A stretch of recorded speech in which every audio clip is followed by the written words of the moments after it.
Hello বন্ধুরা, welcome to my channel. আশা করি তোমরা সবাই ভালো আছো, সুস্থ আছো। আজ আমি অষ্টম শ্রেণীর পরিবেশ বিজ্ঞান থেকে কিছু গুরুত্বপূর্ণ প্রশ্ন নিয়ে উপস্থিত হয়েছি, যেগুলো ফাইনাল পরীক্ষা আসার সম্ভাবনা খুবই বেশি। তাই ভিডিওটি স্কিপ না করে সম্পূর্ণ ভিডিওটি দেখবেন এবং লাইক ও সাবস্ক্রাইব করতে ভুলবেন না।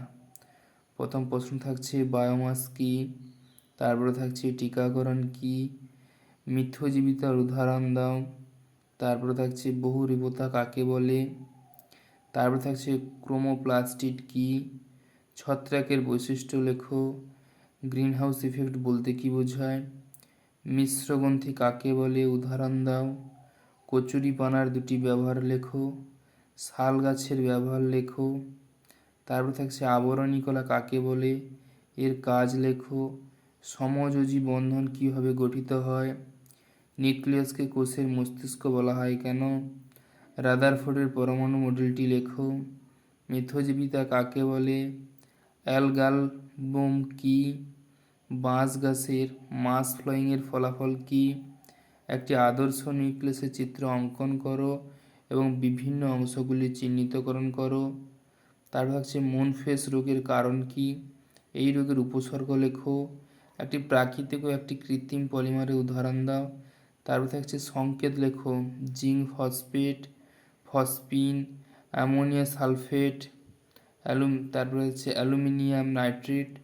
তারপর প্রশ্ন থাকছে আলোর প্রতিসরণ সূত্র দুটি লেখো, মরুভূমিতে মরীচিকা সৃষ্টির চিত্রসহ ব্যাখ্যা করো। তারপর থাকছে ফাইটোপ্ল্যাঙ্কটন ও জুপ্ল্যাঙ্কটনের মধ্যে পার্থক্য লেখো।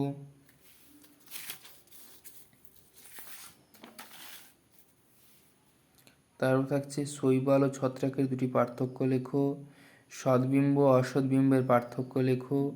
তারপরে থাকছে প্লবতা সংক্রান্ত আর্কিমিডিসের সূত্রটি লেখো, এর দুটি বৈশিষ্ট্য লেখো, পচা ডিমের গন্ধযুক্ত গ্যাসের নাম লেখো, শুক্রাশয় ডিম্বাশয় নিঃসৃত একটি করে হরমোনের নাম লেখো। তারপর হচ্ছে ভাইরাসের দুটি বৈশিষ্ট্য লেখো, একটি অ্যান্টিবায়োটিকের ব্যবহার লেখো, টেস্টোস্টেরন হরমোনের দুটি কাজ লেখো, জরুরিকালীন হরমোন কোনটি, ত্রিফলার উপাদানগুলি লেখো, ভ্যাকসিন বা টিকাকরণ কাকে বলে। তারপরে থাকছে এক নিউটন বল বলতে কী বোঝো, প্লবতা কী, এটি কোন বিষয়ের উপর নির্ভর করে, পরীক্ষাগারে অক্সিজেন গ্যাস প্রস্তুতি নীতি সমীকরণ সহ আলোচনা করো, স্বচ্ছ চুন জলে অল্প পরে অতিরিক্ত করে CO2 চালনা করলে কি হবে সমীকরণটি লেখো, ভাজক কলা এবং স্থায়ী কলার মধ্যে পার্থক্য লেখো, সমযোজী যৌগ ও আয়নীয় যৌগের মধ্যে দুটি পার্থক্য লেখো, ম্যানগ্রোভ অরণ্য গাছের তিনটি বৈশিষ্ট্য লেখো এবং একটি উদাহরণ দাও।